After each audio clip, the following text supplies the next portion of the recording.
Hey friends, my name is Z and you're watching MakesItEasy. And welcome to a new video for IGCSE at Medicine today. We have rules and examples for the derivatives of trig functions.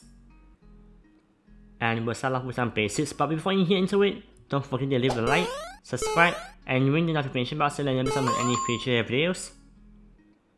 And we'll get right into some basics for trig functions or trigonometric functions. So we have sine, cos, tan here for the derivative. So to differentiate sine x, you will do like differentiate dy over dx, and then it will become cos x. So the derivative of sine x is cos x. And number 2, the derivative of cos x is minus sine x. So just be careful of the sign here. So that means that if we have y equals minus cos x, the derivative will be sine x because it's the opposite sign. And for tan x, we know that we can express it as sine x over cos x. That means the derivative will be 1 over cos square x using the chain rule, using the product rule from last few lessons, which will result in sec square x or like secant square x. So here's one cool thing to note is that the chain, something like a chain rule, but not like a rule. So the derivative of sine x is cos x, and then using the rule above, cos x, the derivative of cos x will be minus sine x, and then it'll be minus cos x, then it'll become sine x. So it's like a cycle, right here. And then we have some basics for ax plus b. So let y equals sine ax plus b, and let u be ax plus b, which is in the inside of the bracket. Therefore, y equals sine u, right? Using the chain rule from last few lessons, we know that dy over dx will be equal to dy over du times by du over dx, right? So dy over du, we can just basically just differentiate this, which will become cos u, like so. And du over dx, you're differentiating u with respect to x, which is this equation right here, and it'll just be a. So cos u times a. Therefore, it'll be a cos ax plus b. So we have some examples here. So it looks really confusing, but here's what you have to know. So let's say we have y equals sine 3x. dy over dx is basically you just differentiate this inside and just pull it out. So what's the derivative of 3x? It'll be 3. So 3, then differentiate sign will be cos 3 cos 3x. That's it. And if you have y equals cos 1 over 5x, dy over dx will be, what's the derivative of the inside? 1 over 5, so just put 1 over 5 on the outside. And what's the derivative of cos? It's minus sine, right? And so let me just put a minus sign here. So minus 1 over 5 sine, and then it remains the inside of the bracket as 1 over 5x. And that's it. Oops. And then we'll look into some powers, by power functions with powers. So let y equals sine to the power of nx, and let u be sine x, and hence it'll be y equals u to the power of n. Because remember that sine, let's say sine cube x is the same as sine x everything cubed, right? So the derivative of dy over dx, like to u to the power of n, will be equal to n times u to the power of n minus 1 times by du over dx, which is equal to this right here.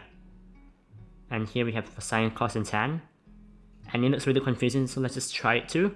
So let's say if we have sine, y equals sine to the power of 3x, dy over dx will be equal to, pull the power down as 3 sine, and then the power minus 1, 3 minus 1 is 2, so, and then you just put cos x.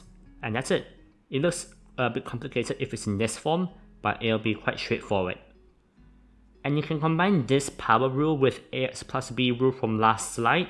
If you have, let's say, sine square plus 2x plus 1, you can just apply the same, both rules together. Then we have some examples. So number 1, we have differentiate x plus 2 cos x. So this is set it as y. So y equals x plus 2 cos x, like so. And it will be quite straightforward to do that differentiate dy over dx. X just becomes 1, and then cos x differentiates to minus sine x, and there's no like ax plus b or power, so it's just minus 2 sine x, like so. And number 2, differentiate x squared sine x. So we need to use the chain rule from last few lessons. So let's set it as v and u. It will be vu prime, or like the derivative, plus uv prime, right? So dy over dx.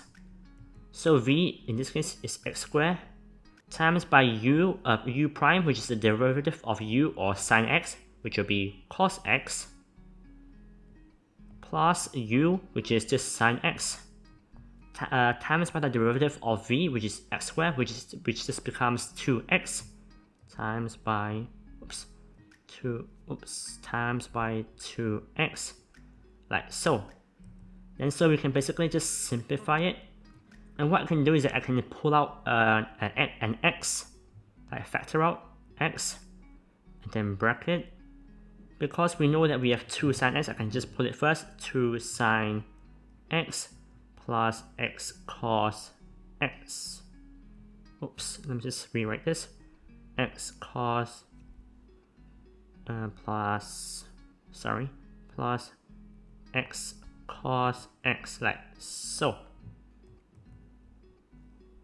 And then moving on to question 3, we have differentiate x sine 2x plus 1. So y equals sine 2x plus 1. So from earlier we saw the rule of ax plus b, you just differentiate the inside and pull it out. So therefore dy over dx will be, what's the derivative of 2x plus 1? It will be 2, right? Just 2. So pull it out 2 and differentiate sine, which is cos, so it will be 2 cos 2x plus 1, like so. Number 4, differentiate tan to the power 10 cubed x.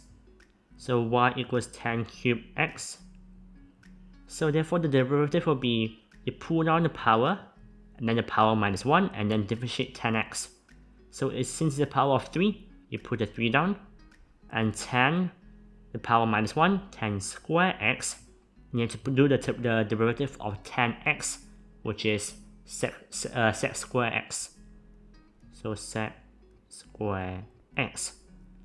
And we can further simplify this using like the trig identity, but we'll just leave it here because this is just focusing on differentiation. Then number 5, given that y equals sine 3x plus cos the power cos cube x, find the value of dy over dx when x equals pi over 4. So let's just do the differentiation first. So y equals sine 3x plus cos cube x, like so. Therefore, dy over dx will be, this just goes like to the front, 3 cos 3x plus the power pull down, 3 cos square x because the power minus 1, and differentiate cos will be minus sine x. So let me actually just change the sign right here, sine x here, and this has to be a minus. Because the sine x has a minus, so we have to put it as a minus. So do it when, so we have to do it when x is pi over 4. X equals pi over 4. And type that into your calculator. Let me just do it right now. So it will be 3 cos 3 times pi over 4, 3 pi over 4, minus 3 cos square pi over 4 squared sine pi over 4. And then we're getting an answer of minus 9 root 2 over 4. And that's the answer. And what this means in context is that if we have a graph of y equals sine 3x plus cos cube x, the gradient at x equals pi over 4 will be a minus 9 over 2 over 4. So minus 9 root 2 over 4, which means that the gradient is decreasing at that point. In last question, we have differentiate 3 plus 2 cos 2x and the root of that. So let's just rewrite it as 3 plus 2 cos 2x, so power 1 over 2.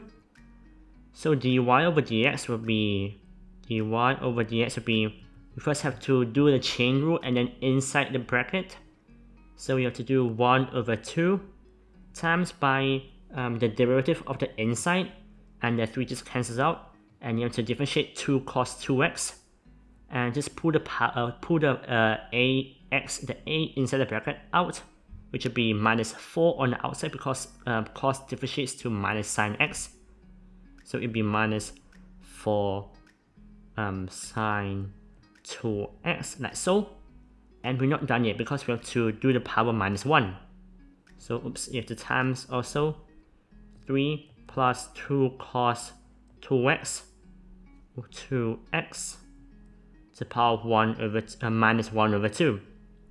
And we know that this just becomes a 1 over 3 plus cos 2 cos 2x. So it will be in the bottom here. It will be 3 plus, no, let's just do the root so that's easier to see.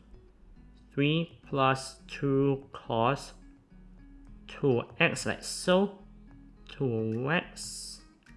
And then the top, it will be this right here, right? This right here. So we have minus 4 sine 2x times by 1 over 2, which just leaves us as minus 2 sine 2x. So we do minus 2 sine 2x. And that's the final answer. And that's it for this rules and examples video for derivatives of trig functions. And I hope you find it useful and helpful. And if you did, please leave a like and subscribe and ring the notification bell so that you don't miss out on any future videos. And if you have any questions or criticisms or any comments about my channel, or my YouTube, or my website, you can drop them off in the comment section and I'll reply to them. Or you can email me where my email is in my YouTube bio. And check out my social media in the description, for example LinkedIn or YouTube or Instagram. And if you need any learning resources or any teaching resources, you can check out my website in the description, or you can type it out in your browser at www.MakesItEasy.com. And I hope you find it useful and helpful, and I'll see you all in the next video, which will be questions for the derivatives of trig functions. But until then, stay safe and happy learning.